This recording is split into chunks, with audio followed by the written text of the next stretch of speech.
dear golly gosh, that is some thick mud. Easy to get to spot. Whoa.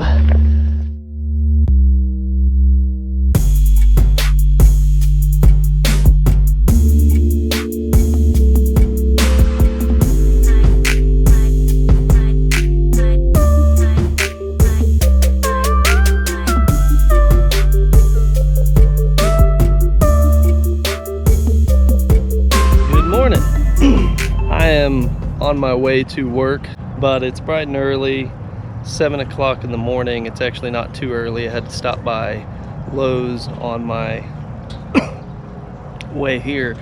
But on the way to work, this is New Creek. Can't see it yet. We'll go check that out in a little bit. I have never fished this spot before. I know of this creek. It runs a pretty long ways. It's a pretty big creek fed by the Arkansas River. It is called Polecat Creek. And I'm down here in Jenks, Oklahoma, and where I'm at, I've driven by this creek probably no less than 20 times, and I've never seen it before. But I was looking on the map, on the Google Maps, and saw this little creek that runs through here. And the reason you can't see it from the road is right off the main road in Jenks. There's a berm built up, and so you'd never see it from the road. So unless you're, you know, a local here and you've been to this ballpark, there's a sports complex here, you might not know about it. So we'll talk a little bit about how to find these fishing spots, you know, my best methods, what I do, and how I'm able to, you know, find some of these things. It's not rocket science, so there's nothing super crazy complex to check out or to learn. So we're gonna go check out this creek. I'm gonna grab all my gear, probably only take one pole with me, and we're gonna see what there is to catch in this creek. So let's go check this place out. Leon Red Earp Nature Trail. Well, let's see what this nature trail has to offer. See if there's any nature, particularly the aquatic kind. Well, one thing I kind of sort of expected that was that this would be a steep bank, but it's kind of hard to tell on satellite view how steep of a bank this is. And boy, you got to be a mountain goat to get down there. So let's explore the bank of this creek just a little bit and see if we can't find a little bit more suitable spot to fish. And but you know, it's a new creek. How would I have known it? So I think I see a spot that I can get down to the water a little bit better. So I'm gonna go walk over there. See, this is that berm that I was talking about that's kind of built up. The road's just on the other side of this little hill, and so just driving by you'd never see it. You can kind of hear the cars. You hear an airplane in the distance. There's a small regional airport not far from here. But we're almost to our little fishing spot. I sure hope it isn't too muddy. I have some other boots in the truck, but I didn't think to wear them, and so I don't really have very good waterproof boots. So, well, this is the path that I thought looked more suitable for human traffic. Not trafficking, there's a difference. Human foot traffic from across the way. And it's awfully steep, and it looks honestly more like it's a game trail than a people trail. But I'm gonna see if I can't get on over yonder through this little craziness. I see a turtle in there. I saw some fish jumping at the water, at the top of the water, so don't know what kind. But I see a perfectly good fishing bank just over there. We just got to get down there through this steep mess of a jungle without falling with all of our equipment.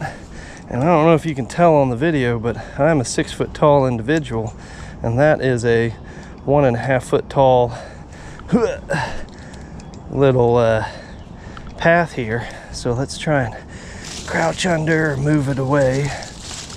Man, this is like waist high. It's at my waist, so I gotta get underneath here my 6 foot tall itself, my 6'10" pole, and climb down here. So this spot isn't panning out to be like a super easy to get to spot. Whoa!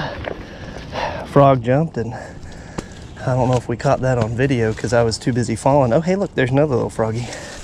Excuse me, frogs.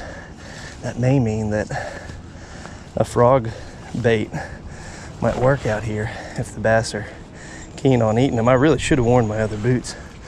I've got them in the truck, but you know, we're already down here. So this may not be everyone's cup of tea. You may want to find easier to get to spots. I'm hung up on the tree. There we go. But this is a cool spot. I like it. It's just a little tough to get to, not impossible to get to. Because it's a little tough, I think that means that it's not a whole lot of other people who are fishing here. I see some deer tracks. They're really old deer tracks, but they're deer tracks nonetheless. So I'm gonna fish this little area.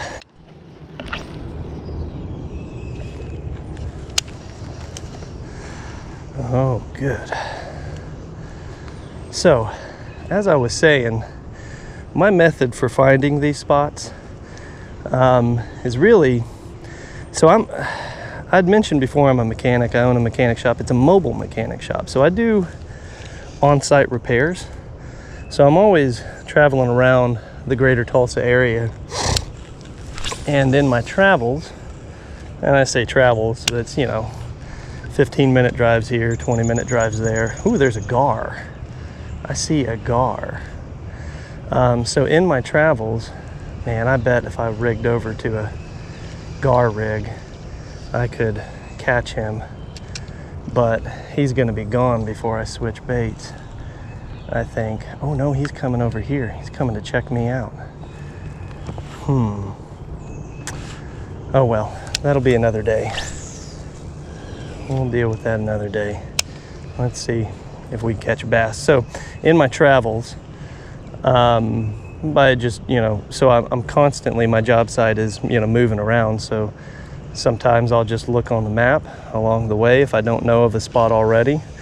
And what I do is I'll pull up Google Maps. And I traditionally normally have Google Maps on a GPS view, but it's easier to see the water if you put it on the default view, the street view, where you see all the, you know, the roads and stuff, and you can see the blue water. And so you look around, you find what may be a suitable spot, switch over to GPS to kind of get a better layout of the land and see what that area looks like. And then one last final step that I like to make, if it's not clear, ooh, fish just jumped over there. If it's not clear and obvious that it is a public area, I have an app that I'm sure many of you also have called onX. It's a hunting map, and you have to pay for it to get landowner information and all that stuff, but it's like an annual subscription of like 30 bucks, but I use it anyways for hunting. So for fishing, it comes in handy because I can check my spots and make sure that it's public land and that I'm not venturing onto someone's private property without their permission and getting hollered at. So this is, you know, that's kind of my method. Like I said, it's not rocket science. It's not entirely difficult to figure out and find. There's just gar all in here. So I'm gonna switch over to a gar rig and see if I can't snag a gar. I'll be right back. Okay, so what's hopping out of the top of the water is gar. We're switched over and I'm running this lure right in front of this gar over here. I don't know if it can be seen on camera, but I'm gonna see if I can see if he'll go after it. Ooh, oh. Come on, take it, he's got it. Oh, come on. Ah, he didn't take the bait. Okay, so let me explain this bait real quick. This, oh, get water all over myself.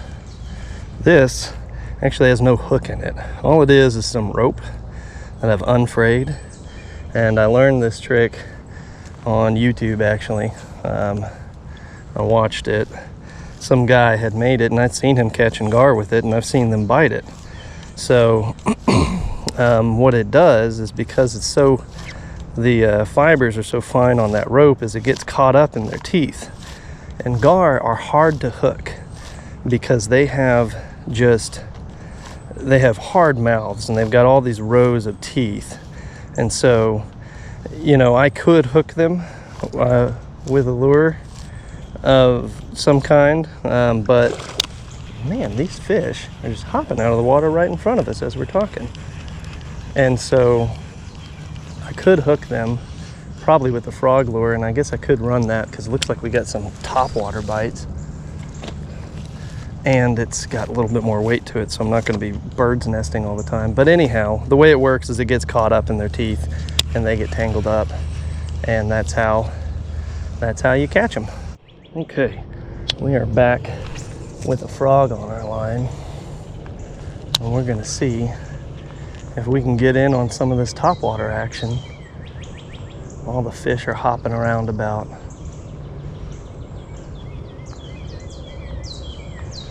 They're just hopping out in the middle of the water, and there's some big fish in here. Like I said, this is a creek, but you know, it's the size of some small rivers. Look at this. I managed to get hung up on a weedless frog. How about that?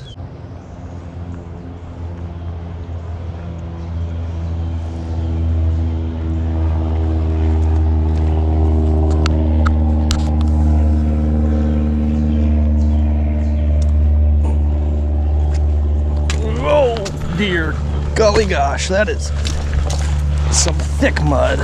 Oh. Whew.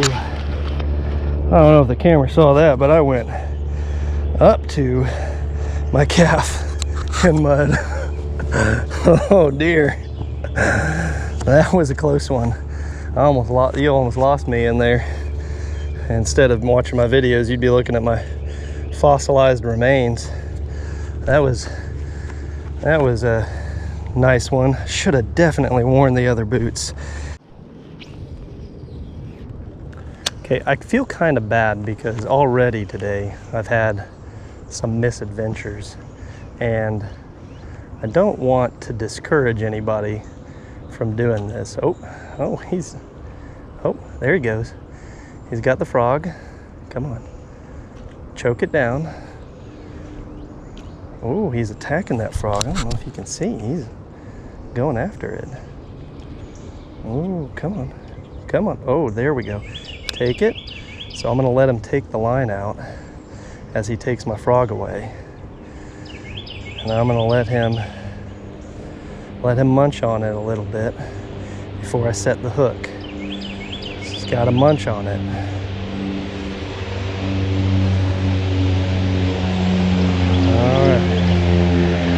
See, here's a benefit to the high-vis line. If I can watch which direction he's going, and I can see when that gar has decided that he's done, and it looks like it's almost time to set the hook. We're just watching here. So as I was saying, I don't really want to discourage anyone from doing this and being like, well, I can't get all muddy before work. There's usually better places to go. This is probably a little bit on the adventurous side just because of that trail and this La Brea tar pit over here. But all right, let's try and set the hook. Let's slowly take out this tension, and boom! Oh, I yanked it right out of its mouth. Seems like this is the spot to be if you want to go gar fishing. So I'm gonna have to note this, especially this type of year.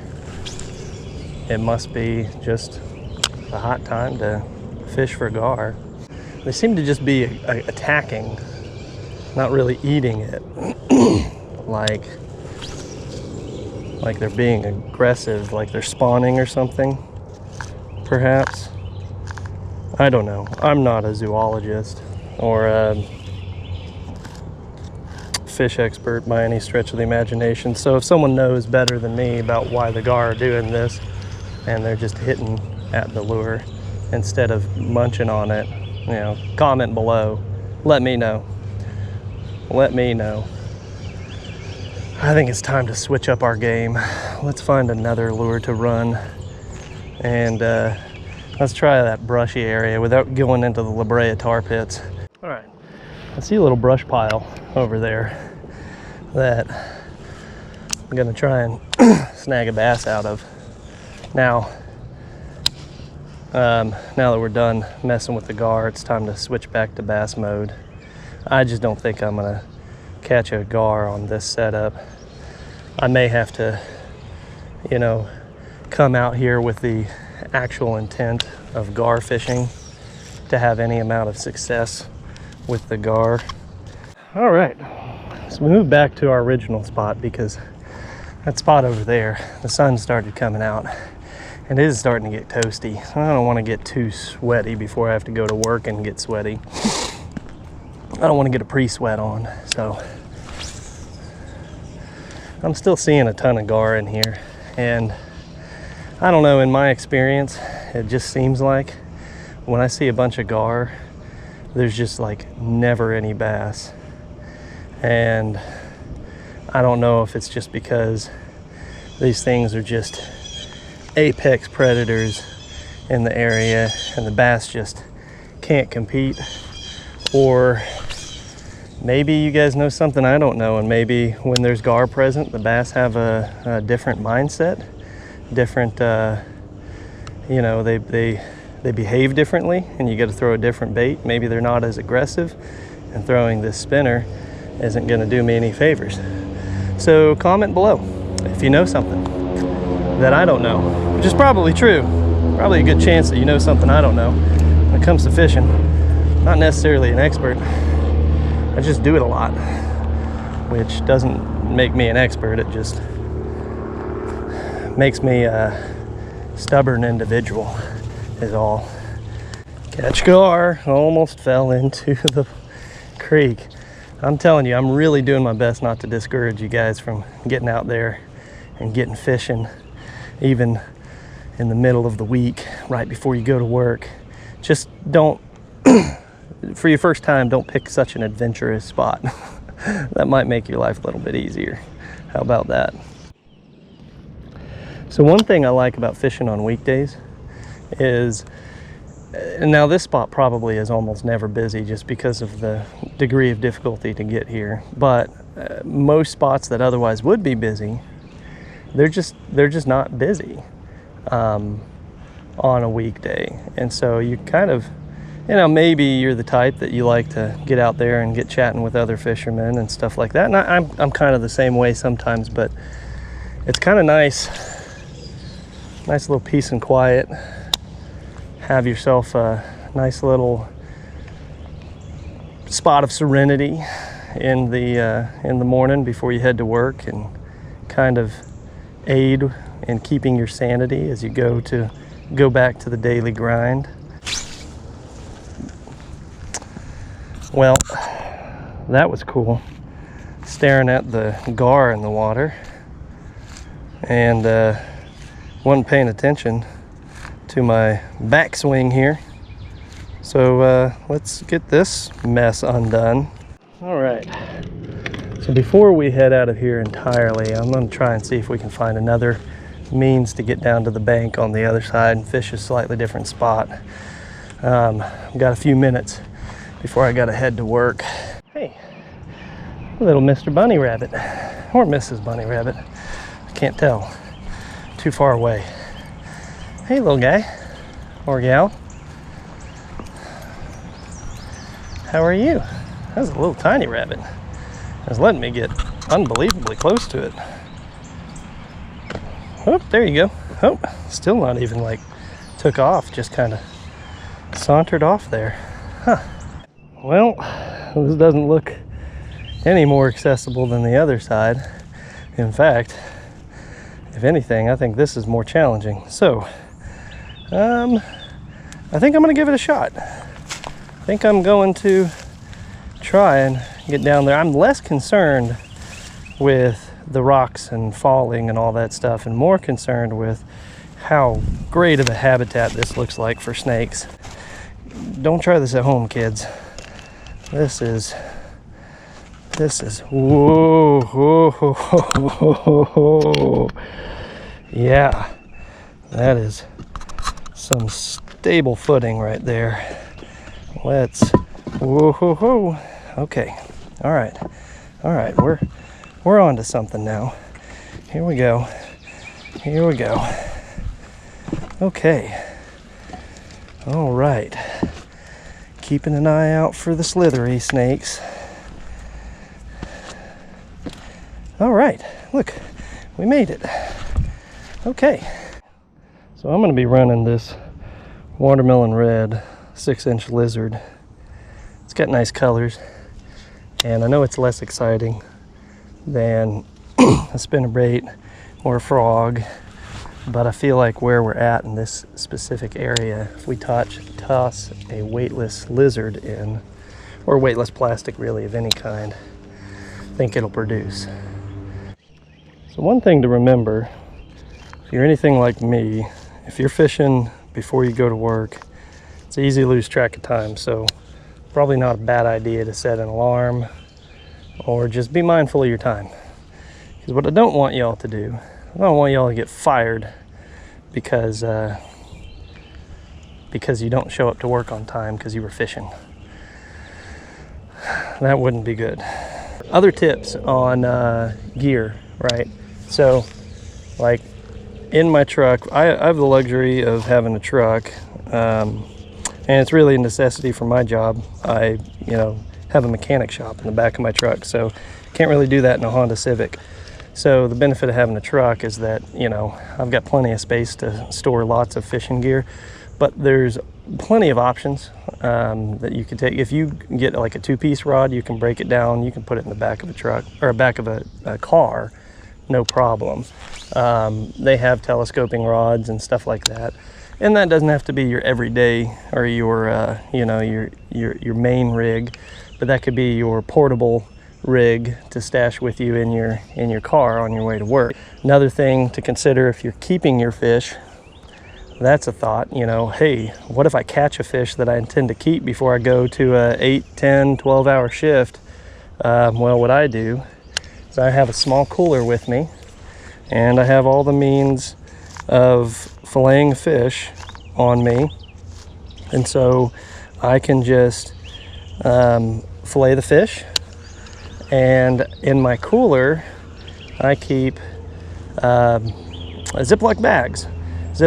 I fill them up, I put some salt in them, and they're dry, just dry salt in there. And then whenever I'm done filleting, I can toss them in the bag, and then throw some water. I always have some water on me into the bag with them, and so they can soak in salt water and stay in the little cooler. I'll show you guys that little cooler whenever I get back to the truck.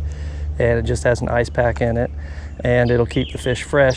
We're actually almost out of time here, so I'm getting ready to head back to the truck. Looks like we're not gonna catch anything today, but we got a good bite on that frog with that gar. We toyed with some gar today. That's kind of fun.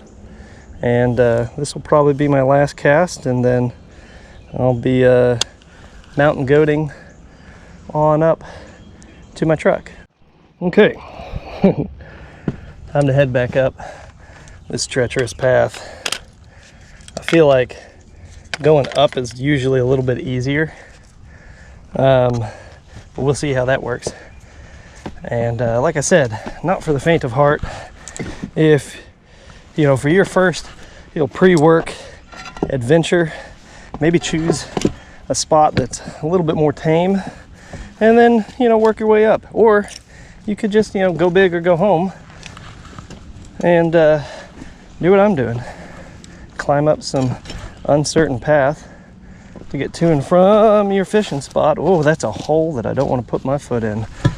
Oh, like I said, we got 2 challenges here. We gotta keep from breaking our face and keep from getting bit by a snake. Those are the 2 main things. All right, we made it out. See y'all back at the truck. Okay, so this Is that little Ozark Trail cooler I was talking about. It's not very big, but it's enough to hold a couple fillets of some fish, if you're catching any fish. This is real shaky here, but I've just got an ice pack in there and got me some snacks, and then I've got Ziploc bags, and they've got salt in it. That's actually Himalayan pink salt. You don't have to do anything that fancy. I don't shop for my seasoning, my wife does, and so we get fancy stuff, I guess, whenever it comes to our salt. You can use some plain Jane salt to set the fish in and keep it chilled and in some salt water. So that's it for the day today. We had a good time, I guess, and like I said, you can do it too. Just find yourself a spot. Doesn't have to be as adventurous as this one. We're definitely going to hit some other spots for sure that are real tame. It's easy to get to, in and out type of a deal. And this is, you know, we're in an urban area, and there's waterways, there's place with fish in them for sure.